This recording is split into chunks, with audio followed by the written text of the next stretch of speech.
IPhone 13 pro max को यस्तो खराब हालत हेर्न सक्नुहुन्छ। यही मोबाइलको डिस्प्ले फेर्नको लागि आधिकारिक सर्भिस सेन्टरमा जानुहुन्छ भने लगभग 55,000 को बिल तिर्नुपर्ने हुन्छ। यही कामको लागि पुष्पा इलेक्ट्रोनिक्समा लिएर आउँदा 80% भन्दा नि कम मूल्य 20% मात्रै बराबरको मूल्य तिर्दा तपाईको सफ्ट ओलिड हेर्न सक्नुहुन्छ। 13 प्रो मैक्स को सफ्ट ओलिड हामी हालेर दिन्छौं, त्यो पनि राम्रो खालको क्वालिटीमा। त्यस्तै तपाईको मोबाइल रिपेयर गर्दा एकदमै अनुभवी टेक्निशियनद्वारा रिपेयर हुन्छ।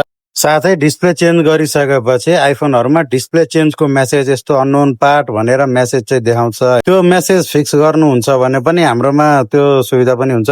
हेर्न सक्नुहुन्छ यसको पुरानो पनि अलरेडी चेन्ज थियो, मेसेज फिक्स गरेको थियो, त्यही भएर यसमा अलि सजिलो हुने भयो। हेर्न सक्नुहुन्छ यसको पुरानो चिप हाम्रो पुरानो फ्लेक्सबाट झिकेर नयाँ फ्लेक्समा हाल्ने हो, जसले गर्दा तपाईको ग्राफिक इन्हान्स हुनुका साथै टच पनि एकदमै स्मुथ वर्क गर्छ। हेर्न सक्नुहुन्छ पुरै प्रोसेस कसरी हामीले पुरानो आइसी लाई रिभल गरेर नयाँ चिपमा फिक्स गरिसक्यो। अब यो डिस्प्लेमा हालिसकेपछि डिस्प्ले अन हुन्छ कि हुँदैन पहिला चेक गरौँ। अन भइरहेछ मोबाइल। अब यो पालो डिस्प्ले फिट गर्ने हो। अब यसमा पहिला सेन्सरको पुरानो सेन्सरको फ्लेक्सहरु हामी मजाले फिट गरौँ। त्यसपछि यो मोबाइलको जम्मै पार्ट्सहरु फिट गरेर यो मोबाइललाई अन गरेर पनि चेक गर्छौं ताकि यसको डिस्प्ले अननोन पार्टको मेसेज गयो कि गएन भनेर पुरै सेटिङमा गएर हामीले राम्ररी चेक गर्ने हो। हेर्न सक्नुहुन्छ फोन कम्प्लिट अन भइसकेको छ, फिनिशिङ पनि एकदम राम्रो भइसकेको छ। सेटिङमा आएर चेक गर्दा पनि अननोन पार्ट भनेर मेसेज चाहिँ आएको छैन। त्यस्तै तपाईको पनि कुनै मोबाइल रिपेयर गर्नु छ भने लिएर आउन सक्नुहुन्छ पुष्पा इलेक्ट्रोनिक्स एन्ड सर्भिसमा।